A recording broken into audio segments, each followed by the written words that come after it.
Hi everyone, welcome back. Thanks for joining us today. We've got a brand new story to share with you, so let's begin. My name is Trevor, and for most of my life, I believed that love was simple. If you truly cared about someone, you did everything in your power to make them happy. I thought that was how relationships were supposed to work. But life has a way of humbling you, of teaching you lessons you never asked for. I was with Cassandra for years. People would always say, it's only a matter of time before you two get married. And I believe that too. While I was planning forever, she saw me as something else entirely. I was about to learn the hard way that love isn't just about how much you're willing to give.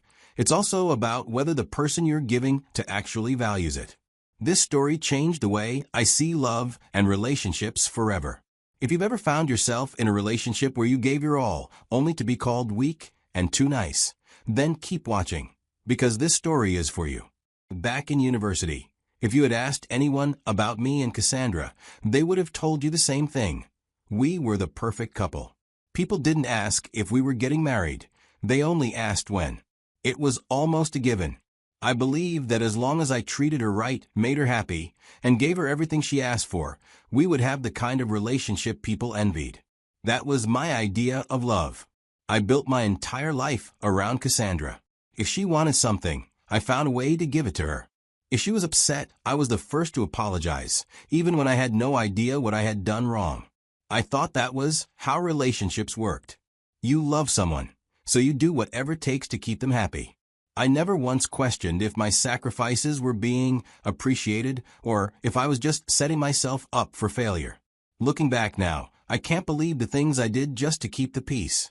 There was a close friend I had in university, someone I had known long before Cassandra even came into the picture. One day, she casually mentioned that she didn't like him. She didn't give a real reason, just that she didn't vibe with his energy. That was all it took for me to cut him off. I stopped hanging out with him, stopped answering his calls, just to make her feel comfortable. At the time, I didn't even think twice about it. If losing a friend meant keeping Cassandra happy, then so be it. If she needed something, I dropped everything to make it happen. If she was having a bad day, I rearranged my entire schedule just to be there for her. If she wanted me to change something about myself, I didn't question it. I just did it. I thought I was being a devoted partner, the kind of man every woman dreams of. But there's a fine line between being a loving boyfriend and being a doormat. And I was blind to the fact that the woman I was bending over backward for never truly appreciated it. I still remember the day I proposed to Cassandra. It was just me, down on one knee, holding out a ring, hoping she'd say yes. And she did. I don't think I've ever felt that kind of happiness before. We set the wedding date for a few months later, and soon after, she moved in with me. That was the moment everything started feeling real. Waking up next to her, coming home to her after work, knowing that this was our space, it felt like a dream. I was convinced that I had hit the jackpot, that I was about to start the perfect life with the perfect woman. I wanted to make sure everything was just right for her. I adjusted my routine, made space for her things, even changed the way I did little everyday tasks, just to make sure she felt comfortable. If there was ever a moment where I believed I was exactly where I was meant to be, it was then. One evening, Cassandra had been complaining about cramps all day, so I told her to rest while I handled dinner. It wasn't even a question for me. I wanted to take care of her. That's what you do for the person you love, right? I grabbed my wallet and keys, ready to head to the mall to pick up a few things we needed. As I was stepping out, I saw her best friend walking up to the apartment. We exchanged a quick greeting before I went on my way. I was glad Cassandra would have some company while I was out. Halfway to the mall, I reached into my pocket for my wallet, and that's when I realized my ATM card wasn't there. I had used it earlier for an online purchase and must have left it on the table. It was a small mistake, but that decision to turn back changed everything. I got back to the apartment, climbed the stairs, and let myself in. I heard Cassandra chatting and laughing. I walked toward the living room, spotted my ATM card right where I had left it, and reached for it. I should have picked up the card and walked straight back out. But I didn't. Something made me pause when my name came up mid-sentence. My gut told me to listen, so I did. At first, I thought I had misheard her. Trevor is too nice. If I told him to crawl on his knees, he'd do it. The words hit like a slap. My mind trying to process what I had just heard. She kept going. Men like him are the kind women cheat on, and they'll still be grateful to have the woman. My ex was a real man, and I don't think Trevor can be compared to him in any way. For a brief second, I thought about barging in and demanding an explanation. But I didn't move. I stayed frozen, letting every word sink in. I had spent years loving this woman, putting her above everything, reshaping my life to fit hers. I had changed my habits, my routines, even the people I kept around me, all because I believed that's what a committed man does. And yet, here she was laughing at me. 1,000 thoughts raced through my mind.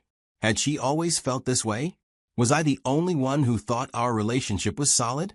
Had I been fooling myself this entire time? So, without making a sound, I turned around, walked out the door, and left. Instead of going to the mall, I found myself sitting at a dimly lit lounge, a glass of whiskey in front of me. I hadn't touched alcohol in years, gave it up for Cassandra. She once said she didn't like men who drank too much, so I stopped. Just like I stopped smoking. Just like I stopped hanging out with certain friends. Just like I changed everything about myself to fit the man she wanted. Or, at least, the man I thought she wanted. And yet, somehow, that still wasn't enough. I swirled the drink in my hand, staring at the amber liquid. My mind took me to darker places. If she thought so little of me, what else had she done behind my back? Had she been cheating on me? After all, she spoke about her ex like he was some kind of real man. If that was the case, then what was I? A placeholder? Someone to keep her comfortable, while she wished she was with someone else? I took a sip of the whiskey, letting the burn slide down my throat. I was too lost in my thoughts.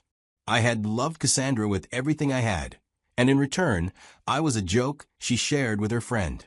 As the night wore on, my phone buzzed on the table. I ignored it. Then it buzzed again. And again. Cassandra was calling. I didn't need to check the screen to know. After a while, the call stopped, and the messages started coming in. I let them pile up. At some point, I picked up my phone to scroll through her messages, and the moment I read the latest one, something inside me snapped. What in hell are you still doing at the mall? Even a 10-year-old would have been done by now. That was it. No, where are you? No, are you okay? No concern, no worry, just irritation and impatience. She wasn't even remotely curious why I was late. She didn't care. I put my phone down and leaned back in my chair. The realization settled in, heavy and cold. I had been a fool. I got home late that night. I had spent hours at the lounge trying to drown out my thoughts, but no amount of whiskey could erase the words that kept replaying in my head. When I finally stepped into the apartment, Cassandra was sitting on the couch, scrolling through her phone. She looked up the second she heard the door close behind me. Her eyes flicked to the clock, then back to me. "Where have you been?" she asked, her tone a mix of irritation and mild concern. I didn't answer. I didn't even look at her. I just kicked off my shoes, tossed my keys on the table, and walked straight to the bedroom. I could feel her eyes on my back as I moved, waiting for some kind of explanation, maybe even an apology. That was usually how things went between us. If she was upset, I smoothed things over. If she was annoyed, I adjusted myself to make her comfortable again. But not this time. I had nothing left to give. I pulled off my jacket, got into bed, and turned my back to her. I didn't bother checking if she followed me into the room. I didn't care. I wasn't in the mood for a conversation, an argument, or another round of being dismissed like I was nothing. For the first time since I met Cassandra, I was done trying. She lingered in the doorway for a moment, probably confused by my silence. "Trevor," she called softly, her voice carrying a slight edge of uncertainty. When I didn't respond, she sighed and climbed into bed beside me. I felt the mattress dip under her weight, the sheets shifting as she got comfortable. She was expecting me to turn around. She didn't ask again. She had no idea that by the time the sun rose, everything she thought she had with me would be gone. I woke up before the sun even had the chance to rise. Moving quietly so I wouldn't wake her, I got out of bed and started gathering her things. every dress, every shoe, every little item that belonged to Cassandra. I packed them neatly into bags. I wanted there to be no trace of her left in my space when this was over. When I was done, I carried the bags outside, placing them by the dumpster. The irony didn't escape me. She had treated me like disposable trash, and now, here her things were, right next to it. With everything set, I walked back inside, and she was still sleeping. I leaned down slightly and shook her shoulder. "Come outside. I need to show you something." She groaned, barely opening her eyes. "What? What is it?" "Just come," I said, my voice calm but firm. Still half asleep, she sat up, rubbing her eyes before finally getting up to follow me. She had no idea.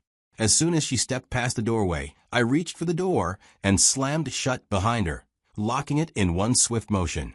She jumped, startled, turning back with confusion written all over her face. "What are you doing?" she asked. I didn't say anything at first. I just tilted my head toward the dumpster. Her eyes followed my gesture, and that's when she saw them. Her bags, her clothes, everything she had brought into this home, sitting outside like discarded baggage. A flicker of panic crossed her face. "Trevor, what is this?" I pushed the door open just enough to slip inside, shutting it quickly behind me before she could step back in or even process what was happening. From inside the room, my voice was steady, colder than I had ever spoken to her before. "You think loving you makes me a fool?" I asked, my tone leaving no room for argument. "Then go find the kind of guy you can respect." For the first time, she didn't have a smug remark, just stunned silence. Then, as if realizing the weight of what was happening, she rushed to the door, banging on it. "Trevor, wait, just open the door. Let's talk." I stood inside, unmoved. I had nothing left to say to her. "Please," she begged, her voice cracking now. "You're misunderstanding. Just let me explain." I let out a chuckle. I heard everything, Cassandra. Every single word. You were right. I needed to be reminded of my worth. She started knocking harder, her voice rising in desperation. But I turned away. My phone vibrated in my pocket. I already knew who it was. I pulled it out, saw her name flashing on the screen, and without hesitation, I blocked the number. Cassandra might have thought I was too nice before, but now she was finally seeing the version of me she never expected, the one who had nothing left to give her. The wedding was canceled. Everything we had planned was gone. I just erased her from my life, the same way she had erased my worth with her words. Looking back, I learned some hard but important lessons. The first and most painful truth was that love should never require you to sacrifice your self-respect. I spent years believing that putting Cassandra's happiness above everything, including my own, was the right thing to do. I thought love meant giving endlessly, never questioning, always adjusting to fit her needs. But that kind of love is not love at all, it's submission. And the moment you give up your dignity for someone else, they stop seeing you as an equal. I also learned that being kind doesn't mean being weak. I always believed that treating Cassandra with patience and understanding would make our relationship stronger. But I was wrong. Kindness only has value when the person on the receiving end respects it. If someone already sees you as less than them, no amount of love, compromise, or effort will change that. Finally, I realized that if a woman doesn't appreciate you as you are, she will never truly respect you. I had built my whole relationship on the idea that love meant proving myself, proving that I was good enough, proving that I was the man she claimed she wanted. But the truth is, if someone needs you to prove your worth, they've already decided you don't have it. And without respect, love is meaningless. I don't know if I'll ever love another woman the way I loved Cassandra. Maybe I won't, and that's fine with me. The version of me that once believed love meant sacrificing everything, that man is gone. I spent years bending over backward, putting her needs above mine, thinking that was what a good partner was supposed to do. But in the end, all it did was make me an easy target for disrespect. That relationship taught me a hard lesson. No matter how much you give, some people will never appreciate it. And honestly, I'd rather be alone than ever let someone take me for granted like that again. So what do you think? Have you ever been in a situation like this? What would you have done differently? Let me know in the comments. And if you found this story interesting, don't forget to like and share. Thanks for watching.